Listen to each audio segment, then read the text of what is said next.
નમસ્તે ખેડૂત મિત્રો, ચંદ્રમૌલી કોર્પોરેશન વતી હું જાડેજા પુષ્પરાજસિંહ. આજે ખેડૂત મિત્રો તમને એક ભલામણ કરવાની છે. આ વર્ષે આપણે મગફળીનું વાવેતર ખૂબ જ છે, તો મગફળી અત્યારે ઉગી અને કમ્પ્લીટ થઈ ગઈ છે, પણ મગફળીમાં અત્યારે એક પ્રોબ્લેમ છે કે છોડવો નાનો એવો ઊભસૂક વહી જાય છે. પણ આપણે દેશી ભાષામાં એમ કે તરકીડી, પણ તરકીડી નથી, એની અંદર કાળી ફૂગ છે. તમે મગફળીનો છોડવો ઊભો આમ ખોલશો એટલે થળિયામાં કાળી ફૂગ નીકળશે. એના માટેનું નિરાકરણ પેસ્ટિસાઇડમાં કોઈ વસ્તુ છે નહીં. એના માટે તમારે ફૂગ વાપરવી પડે.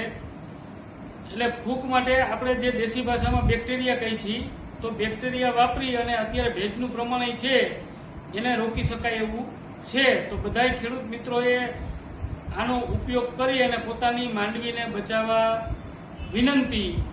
એના ઉપાય માટે તમે કોઈ બી સારી કંપનીનું ટ્રાઇકોડરમાં વીરડી, સ્યુડોમોનાસુસ, અને જો મુંડાનો પ્રશ્ન તમારે હોય તો મેટાલિઝિયમ વાપરી શકો છો.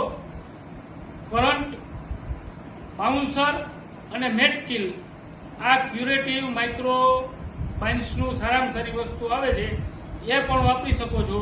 અધર કંપનીના પણ સારા આવે છે, એ પણ વાપરી શકો છો. ટ્રાઇકોડરમાં તમારે સફેદ ફૂગમાં કામ કરશે, સ્યુડોમોનાસુસ કાળી ફૂગમાં કામ કરશે.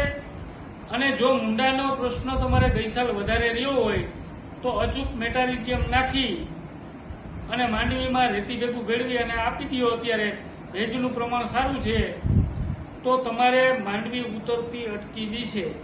આ કામ કરજો ખેડૂત મિત્રો, સારામાં સારી વસ્તુ છે.